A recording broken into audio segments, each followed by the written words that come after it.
Fred here, welcome back to the Gear Obsession channel. What I have here for you today is the SPYDERCO Resilience.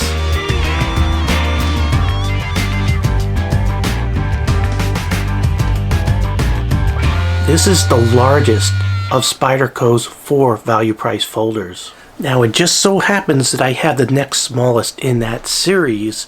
So here's the Resilience, and this is the Tenacious, and then below the Tenacious, which I don't have, is the Persistence, and then the smallest is the Ambitious. Now I just heard someone say that SPYDERCO does have other budget knives. Yes, they're called the Broard or Bird brand, and that is another budget line that belongs to SPYDERCO, but some people might not consider it SPYDERCO per se because they're called the Birds or Bird.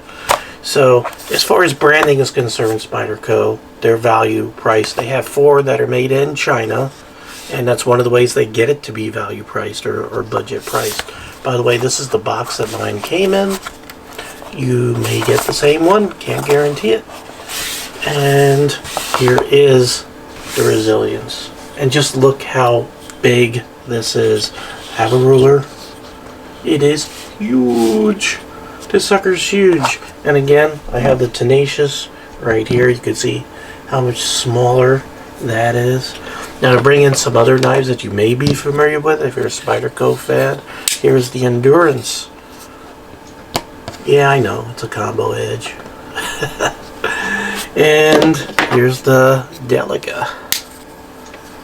And they sort of did the same deal where they had, 2 similar designs, just different sizes, and they sort of did the same thing with their budget line, seeing how they're basically the same design. So value line aside, this knife does retain all the great SPYDERCO features that at least I know and love. One being that 1/2-inch Spidey hole. Again, I'll wheel in the Delica and you can see that hole is the same size, even though this is a much smaller knife. You also get that neat SPYDERCO leaf blade shape that I like, and you get that spoon or hourglass clip that SPYDERCOs are also known to have, that a lot of people like. The only thing I don't like is I don't like shiny. I would have preferred if it were some sort of satin finish or black, but besides that, great clip. Now, if any time you're interested in purchasing this knife, I went ahead and put an affiliate link. Let me get the words out here. An affiliate link through Amazon where you can get this for $51.80. Doesn't cost you any more, but it does help my channel out. So let's go ahead and run down the specs really quick, and then we'll talk a little more about this knife, and we'll also do some tests. First and most importantly, that clip, it's 4-way, completely ambidextrous, so left, right-handed, tip up or tip down.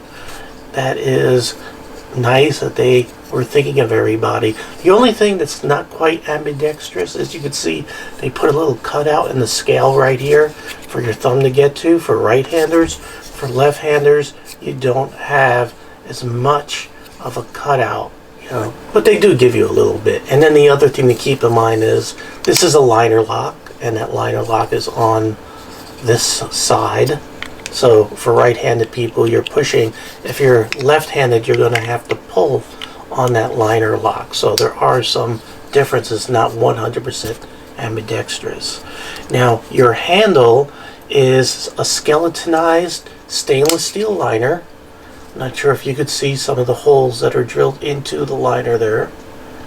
And it's covered with G10 scales. Now, the traction is decent. It's not like super great like Cold Steel's G10, but it is enough that your skin will hold on to it, and a lot of materials that gloves are made of should hold on to it fine in most situations. The size of the handle, as well as the size of the knife when it's folded up, is 5¼ inches. They also give you a generous lanyard hole, and you can see it's completely lined with steel, and that steel goes through all the way to the surface of the scale. So that's one of the ways that when this is slapped together, it's indexed properly so the two pieces don't slide back and forth, because it's also an open pillow design, and these standoffs are not shouldered into the liner, so they don't really hold things from moving back and forth. You just have that liner, and then of course you have the pivot screw that goes through here, which is adjustable on this side with a Torx screw. Now you also have other Torx screws here that are countersunk, and they're very nicely done. And also those screws holding the clip on, which are 3, are also Torx screws. So next we'll go ahead and talk about the blade. Look at that beautiful leaf design. Some people will call it a drop point. I prefer to call it a leaf style blade, and it has a brushed finish or Scotch guard, whatever you want to call it, but very nice satin finish. And it is made of 8CR13 MOV Chinese stainless steel. This is not a great steel. This is a decent mid-grade budget stainless steel made in China. It has an HRZ typically of 58 to 59. It is close to, but not exactly the same as AUS 8 steel. AUS 8 steel has a little bit better performance, but not by much. It closely mirrors AUS 8. It's an affordable, good all-around steel with decent edge retention and corrosion resistance. If you're in a very wet environment or salty environment, you better put some oil or lubricant or some protectant or maybe paint this blade, or it will corrode. So your blade is a huge 4¼ inches. That is big, and that is from the point to about where your scale begins. I know different manufacturers will measure their blades differently. Some will give you the cutting edge, some will give you up to wherever the shoulder is, and some will give you right to where the handle starts. Now you have a full flat grind from top to bottom, and then your actual edge, which is a different grind, is a full plane edge. Very sharp out of the box. We'll go ahead and test that really soon. And of course you got that 1/2-inch Spidey hole that has just the right bevel on the edge there, like almost none. So what's kind of neat is it's almost like a sharp edge, but it's not sharp where it's going to cut you. But what it does do is it lets your finger really grab that edge of the hole, so it makes it just pop out. Once you get used to this method of deployment, this Spidey hole, you will not want to go back. It works so well. It is simplicity and functionality at its very, very best. Now you do have a liner lock right here, and you can see that lockup is done very well. It's almost fully behind with a lot of room to wear to your right, and lockup is great. No up and down, no side to side. But with liner locks, don't be fooled. If you really want to know if you have side to side, you have to go ahead and disengage that lock and then try it out. And there is very little. I mean, the minuscule amount, not much, doesn't make a difference. You can tighten up your pivot screw right there, and that would take care of that. The important thing is there's no up and down going on right there. But I don't want to tighten it up because I do like that blade to fly out like that. It's doing very well. It is perfect as far as I'm concerned out of the box. Now, one of the things that make this blade so smooth is something that SPYDERCO uses a lot of their knives, and that is phosphor bronze washers. It's very hard to see in there, but they are kind of small. You might be able to see right in there that they're small through the 3 holes, the vacant holes that the clip can use. They are small, so that's one of the cost-cutting ways that SPYDERCO gets this knife out the door at $50. It used to be $40 when it came out. This knife has been out a very long time, and prices of knives have gone up quite a bit.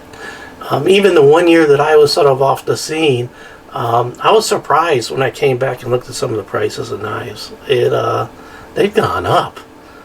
especially the ones made in the USA. Very surprising. Anyway, getting back to the specs, the total weight of this is 5.4 ounces, and again, it is made in China. To go over the last couple of features here is you have some very nice jimping right up here, which keeps your hand from sliding, as well as your handle shape. So it does very good as far as preventing while stabbing your hand coming down the knife. Now they don't give you a sharpening choil, which would have been nice. And I'll let you take a look at the branding. You can see Spyderco HCR 13 FOV, the spider guy. And right here you can see that it is made in China. This knife is so stabby. So stabby, it could almost be considered a tactical knife because it really does have some pretty good reach to it.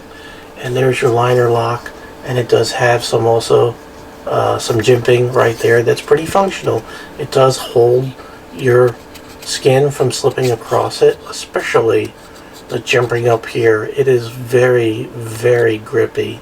I like it. It's not the grippiest, but it's pretty damn grippy. Look at the nice thickness there.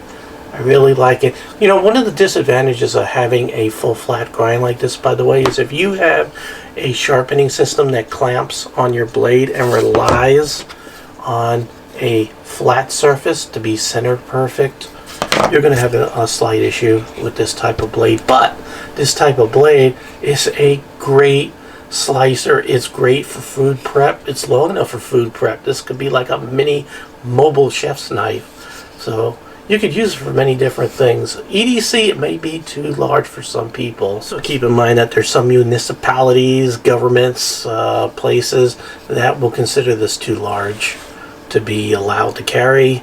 I know some countries that even have issue with locking blades, which this is. So please read up on what your local regulations and laws are so you don't get in trouble carrying this beast of a knife around. Time for some tests. I'm going to go ahead and fold this up and take a look at blade centering. And you can see they've done pretty good there. It is slightly over this way, very, very slightly. But nothing to be concerned about. Nothing is rubbing. And you can see it's so big that it's very easy to move it around. I know there are some knives out there where the blade is not ground right there in the middle. This one is done very well. I don't see any issues whatsoever with this knife. No manufacturing issues. By the way, I didn't show you the blade stop right there. It is a good size. Does what it needs to do.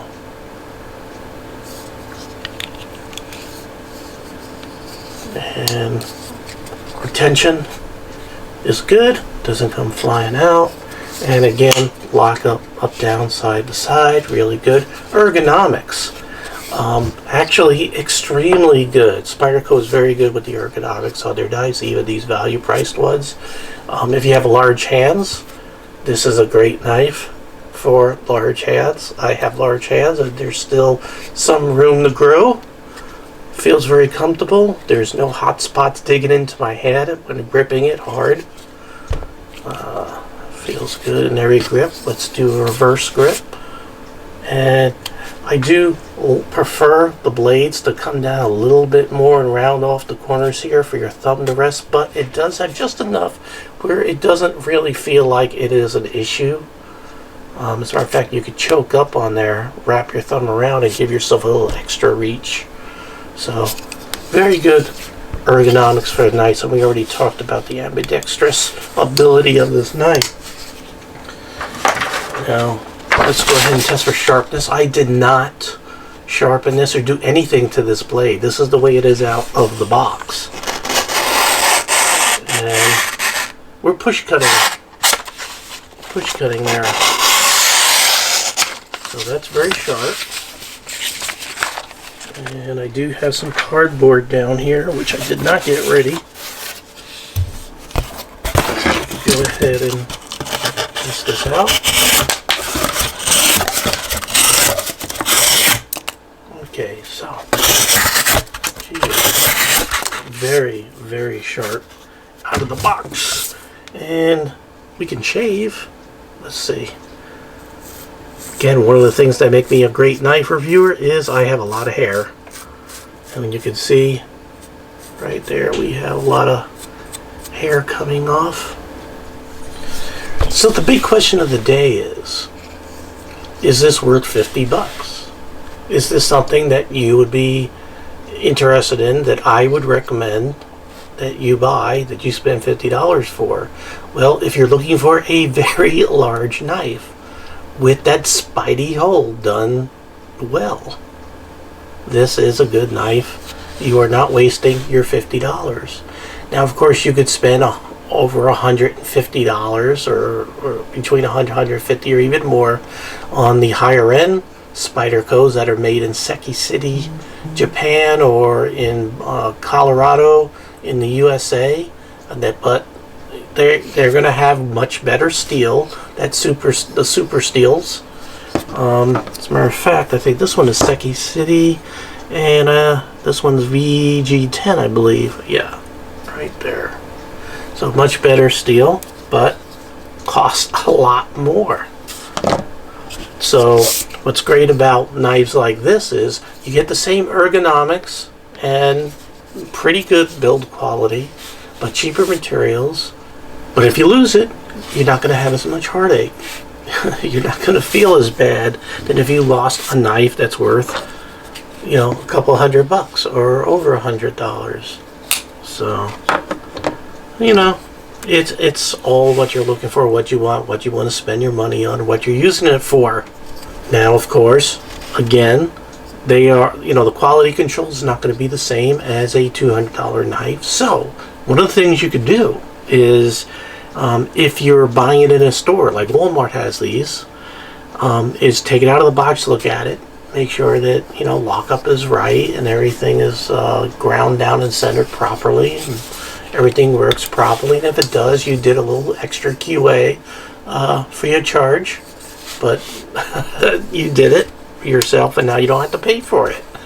And then you know that you're getting a knife that's functioning well. Or you could get it on Amazon. I gave you the link, and Amazon has a very good return policy, and they can send you another one, and hopefully that one will be good if they sent you a bad one.